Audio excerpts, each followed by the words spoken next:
La restitución de la República y la anulación del proyecto monárquico fue un periodo histórico de gran importancia que puso fin a la larga lucha por definir un proyecto de nación. Los liberales lograron constituir una república federal. Con ello inició todo un proceso de secularización del Estado que permitiría sentar las bases para el desarrollo económico capitalista. Para Francia fue relativamente sencillo imponer un proyecto monárquico en México, que se concretó en la figura de Maximiliano de Habsburgo. Una vez instaurado el imperio, Maximiliano demostró su preferencia por las políticas liberales. Fue tolerante con la libertad de culto, promovió legislaciones que estipulaban que la jornada de trabajo sería de 10 horas como máximo, suspendió las deudas mayores a 10 pesos y promovió la construcción del ferrocarril México-Veracruz que facilitó el comercio. Los liberales encabezados por Benito Juárez derrumbaron el imperio. Maximiliano fue fusilado en el Cerro de las Campanas el 19 de junio de 1867. Tras el triunfo liberal, Juárez volvió a la Ciudad de México.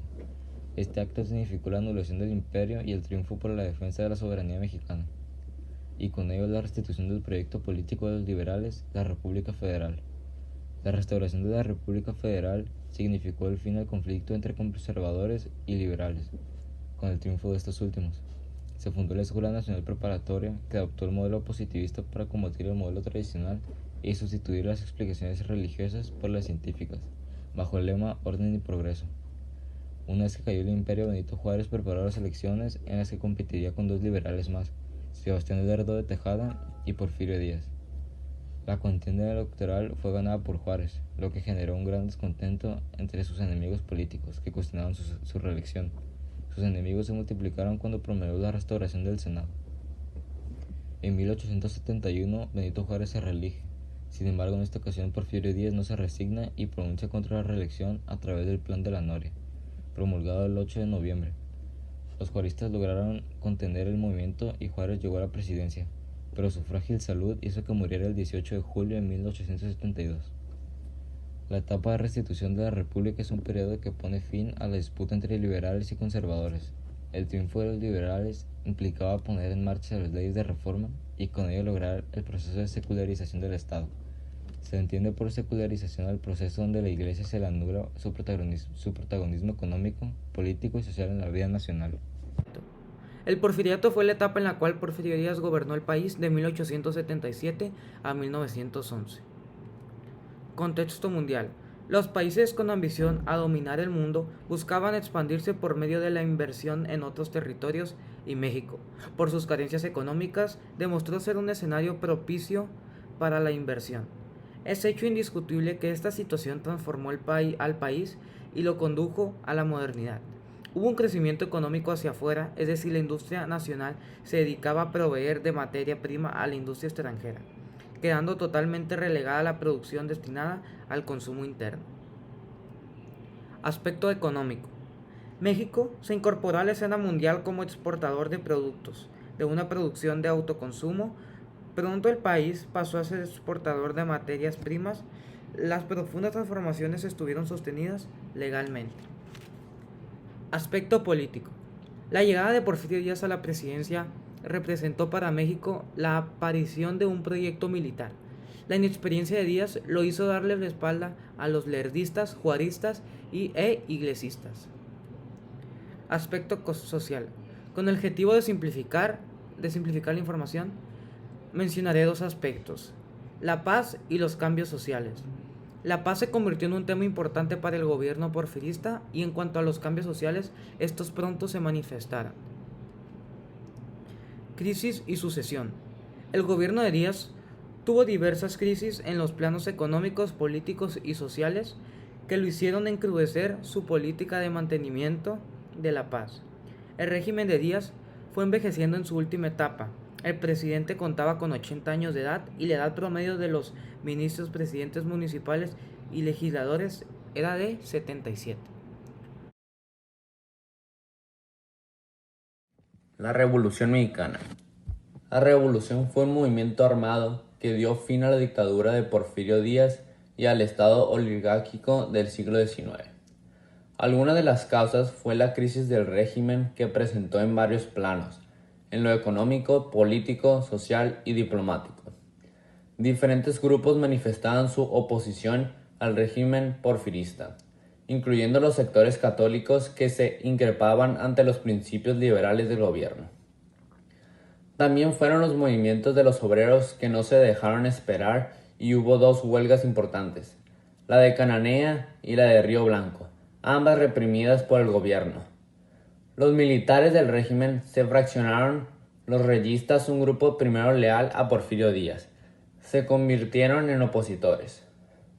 El inicio de la lucha armada tiene sus orígenes en el llamado a través del Plan de San Luis, emitido por Francisco I. Madero en octubre de 1910. Este plan desconocía el gobierno de Díaz y proclamaba el lema no reelección. A este llamado se sumaron grupos sociales provenientes sobre todo del ámbito rural. Esta etapa del periodo revolucionario debe su importancia al derrocamiento del gobierno de Porfirio Díaz. La incapacidad de su ejército de controlar las rebeliones pronto lo llevó a firmar ante Madero su renuncia. El régimen de Madero contaba con un número considerable de enemigos. No solo enfrentaba a los movimientos insurgentes, sino al mismo ejército, quien pronto se manifestó en su contra. El ejército generó un plan para derrocar al presidente. Inició ataques a la Ciudad de México y con el apoyo de la embajada norteamericana derrocó a Madero y colocó como presidente provisional a Victoriano Huerta, secretario de guerra del gobierno maderista. El constitucionalismo. Esta última etapa de la revolución tiene como personaje destacado a Venustiano Carranza y surge a partir del golpe del Estado contra Victoriano Huerta. Carranza representó la legalidad política, tenía la urgencia de generar una carta magna que diera origen a un Estado con soberanía nacional y determinó una forma de gobierno y la división de poderes. La Revolución Mexicana no solo se traduce a una lucha armada, es a partir de este levantamiento armado de diferentes sectores sociales que se consolida el actual Estado mexicano. Indignado por el asesinato de Madero y por los métodos crueles usados por el presidente Huerta, Venustiano Carranza firmó el 27 de marzo de 1913 el Plan de Guadalupe. En este documento se desconocía a Huerta y se reconocía como primer jefe del ejército constitucionalista a su signatario. Con este acto, Carranza triunfa y entra a la ciudad, asume la presidencia y de manera inmediata comienza a tomar medidas para contrarrestar a Villa y Zapata. Villa y Zapata exigían al nuevo gobierno el cumplimiento del Plan de Ayala, que reclamaba la restitución de tierras a los campesinos. Después de la derrota del movimiento agrario encabezado por Villa y Zapata y el triunfo de Carranza, aparecerían nuevas rebeliones de los revolucionarios. Ahora el conflicto que se asomaba era la sucesión presidencial. Carranza consideraba que la presidencia debería de recaer sobre un civil. Por otro lado, Álvaro Obregón, su colaborador, consideraba que él debía ser el sucesor natural. A sus ojos, su participación en el movimiento armado le daba la autoridad para merecer la sucesión. Ante la falta de apoyo de Carranza, los militares sonorenses decidieron apoyar a Obregón. Lanzaron el plan de Agua Prieta que desconocía a Carranza, que intentaría trasladar su gobierno a Veracruz. En su tentativa fracasó y fue fusilado en Tlaxcalantongo. Con la muerte de Carranza ascendió al poder el llamado Grupo Sonora. Entre los grupos que se destacaban estaban Álvaro Obregón, Plutarco Elías Calles y Adolfo de la Huerta. Este último asumió la presidencia en 1920. A la muerte de Obregón, Calles quedó como caudillo, convirtiéndose así en el jefe máximo de la revolución. Inició el periodo del maximato. Esto se refiere a que, aún sin ser presidente, Calles era considerado como jefe máximo y tenía el control y autoridad sobre los asuntos del gobierno. Calles, buscando soluciones pacíficas a la sucesión del poder, creó en 1929 el Partido Nacional Revolucionario. El periodo presidencial del general Lázaro Cárdenas fue el primero en tener una duración de 6 años. Él consideraba que era urgente terminar con la influencia de Calles y lo expulsó del país en 1936. De esta manera se puso fin a la era del caudillismo revolucionario. La labor presidencial de Lázaro Cárdenas fue de suma importancia para la nación. Su gobierno se caracterizó por ser populista, desarrolló una política de apoyo a diferentes sectores sociales. Un suceso político importante de este periodo fue la transformación del PNR. En 1939 pasó de ser PNR, Partido Nacional Revolucionario, a PRM, Partido de la Revolución Mexicana. La llegada en 1940 de Ávila Camacho a la presidencia estuvo marcada por la crisis mundial.